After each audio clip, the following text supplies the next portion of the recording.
2010年夏物た四万十の夏、来たー、渡辺正行、行く、チャツボクリア、なるか、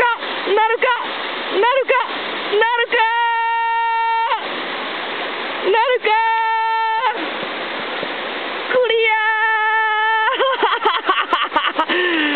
初クリア、2010年四万十の夏、笑顔がこぼれております。こっちに向かってくるぞー、エロい、あくまでエロガッパ、髪の毛抜けてます。イエーイ、ワッタン、笑顔ちょうだい、イエーイ。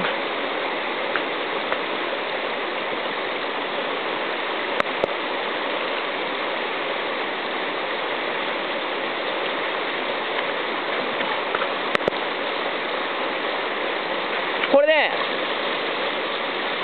赤い丸が点滅しようよ。なんでそんなあっさりクリアするん？あ？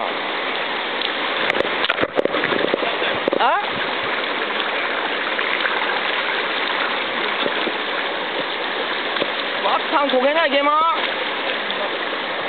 ーマジ？かなり踏ん張った？やっぱ？あ、最後まで点滅しようだ。強いてしな。